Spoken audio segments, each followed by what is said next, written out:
Hello बच्चों, let's read the question. So question is that which of the following form maximum number of isomer.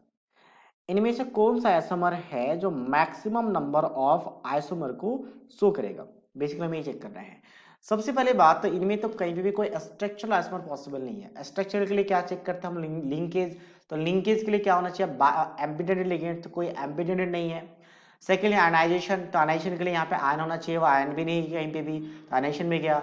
Hydrate की बात करें तो hydrate के लिए वाटर मॉलिक्यूल्स होना चाहिए, तो वाटर मॉलिक्यूल्स भी नहीं है. और चौथा कोऑर्डिनेशन के लिए यहाँ पे एक और कोऑर्डिनेट कंपाउंड होना चाहिए सब में, वो भी नहीं है. तो चारों को चारों में कोई भी पॉसिबल नहीं है. तो हम स्ट्रक्चर चेक नहीं करेंगे. तो बच्चा स्टीरियो, और स्टीरियो में क्या चेक करेंगे? आपका ऑप्टिकल एंड ज्योमेट्रिकल. तो पहला की बात करते हैं. पहले वाले में क्या इथालिन, यहाँ पे ईएन है और यहाँ पे सीएल लिया गया है. तो इसके अरेंजमेंट की बात करते हैं. कोऑर्डिनेशन नंबर 6 है, क्योंकि इथालिन डायमीन एक कैसा है? बाइडेंटेड लिगेंड्स है. तो कोऑर्डिनेशन नंबर 6 होगा. और बाइडेंटेड लिगेंड्स हमेशा 90 डिग्री पे कनेक्ट होते हैं, तो 90 डिग्री पे हम ऐसे कनेक्ट कर लेंगे. तो वन ऑफ द अरेंजमेंट ये बन सकता है इसका. तो इसकी हम बात करें तो यहाँ पे कोई प्लेन ऑफ सिमेट्री एग्जिस्ट नहीं करेगा, और प्लेन ऑफ सिमेट्री एग्जिस्ट नहीं करेगा तो मतलब यहाँ पे दो ऑप्टिकल आइसोमर शो करेगा. ठीक है. अच्छा, अगर मैं बात करूं ज्योमेट्रिकल के लिए, तो ज्योमेट्रिकल के लिए क्या हो जाएगा? तो ज्योमेट्रिकल जीरो होंगे. रीजन क्या है? क्योंकि ज्योमेट्रिकल जीरो होने का रीजन क्या है यहाँ पे? क्योंकि एन के ऑपोजिट में क्लोरीन, एन का ऑपोजिट. अच्छा ओके, नॉट ज्योमेट्रिकल जीरो.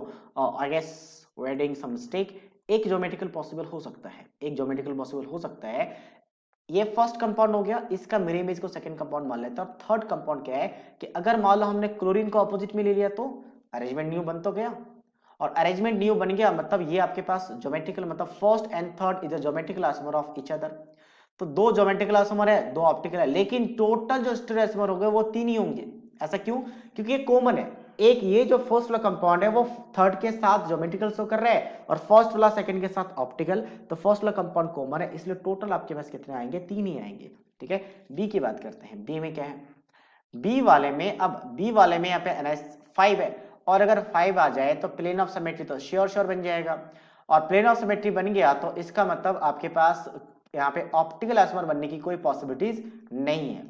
साथ साथ में ज्योमेट्रिकल भी नहीं बनेगा, क्योंकि ज्योमेट्रिकल के लिए अरेंजमेंट चेक करते हैं. जैसे क्लोरीन के ऑपोजिट में NH3 है, क्या कोई हम ऐसा अरेंजमेंट बना सकते हैं जिसमें क्लोरीन के ऑपोजिट में NH3 नाम के कोई दूसरा कंपाउंड आ जाए? नॉट पॉसिबल, क्योंकि उसके अलावा सारा NH3 ही है. तो ज्योमेट्रिकल भी जीरो, और ऑप्टिकल की बात करें तो ऑप्टिकल भी जीरो. मतलब टोटल जो आपके पास आइसोमर है वो आइसोमर ही जीरो हो जाएगा, क्योंकि स्टेरिक आइसोमर ही काउंट कर रहे हैं, क्योंकि स्ट्रक्चरल तो है नहीं. तो इसमें जीरो है. सी की बात करते हैं. सी में क्या होगा? तो सी वाले में स्ट्रक्चर तो जीरो कर चुके थे. अब हमें ज्योमेट्रिकल और ऑप्टिकल चेक करने की जरूरत है. कितने लिगेंड है बेसिकली यहाँ पे हमारे? तो दो मोनोडेंटेंट है और सेम, और यहाँ पे दो मोनोडेंटेंट आपका डिफरेंट है. ऐसा मान सकते हैं कि MA to BC मान सकते हैं, ऐसा एन मान सकते हैं. ठीक है. तो ऐसा देख लेते हैं, इस वेले में ज्यादा अच्छा रहेगा. अच्छा, इरिडियम की बात करें तो जो भी 4D या 5D वाले सीरीज होते हैं जनरली वो आपके पास स्क्वायर प्लेनर को ही शो करता है. तो स्क्वायर प्लेनर से स्टार्ट करेंगे हम लोग.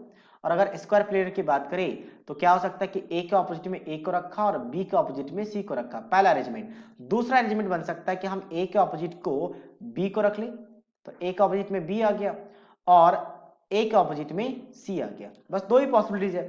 तो दो ही पॉसिबिलिटीज है, मतलब टोटल ज्योमेट्रिकल आइसोमर बन चुके हैं. इसमें कितने होंगे? दो होंगे. ऑप्टिकल आइसोमर बात करें जीरो हो जाएगा, क्योंकि plane of symmetry square planar है. प्लेनर मतलब ऑप्टिकल आइसोमर जीरो. तो टोटल आइसोमर स्टेरिक आइसोमर कितने होंगे? टू होंगे. टू होंगे, नॉट जीरो, टू. लास्ट की बात करते हैं ऑप्शन डी का. ऑप्शन डी में क्या है? NH3 4 टाइम्स और Cl2 है. तो यहाँ पे एक ज्योमेट्रिकल आइसोमर पॉसिबल हो सकता है. इसको मैं लिख सकता हूँ Ma4 और B2, Ma4B2. तो इसमें क्या होगा? अब देखिए यहाँ से अरेंजमेंट चेक कर सकते हैं कि आपके पास क्या करेंगे कि B के ऑपोजिट में B को रखेंगे. एक बार B के ऑपोजिट में B को रखा, और इसमें श्योर श्योर हमें प्लेन ऑफ सिमेट्री दिख रहा है. Sure sure plane of symmetry दिख रहा है.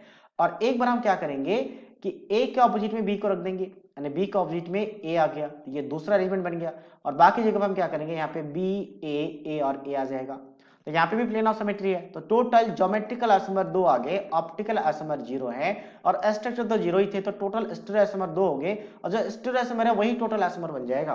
तो मैक्सिमम कहाँ पे दिख रहा था? पहले वाले कंपाउंड में. तो पहला वाला कंपाउंड में सबसे मैक्सिमम स्टेरिक आइसोमर बन रहे हैं, मतलब टोटल मिला के मैक्सिमम यहीं पे होगा. So first is the right answer of this question. So I hope you understood it well. All the best.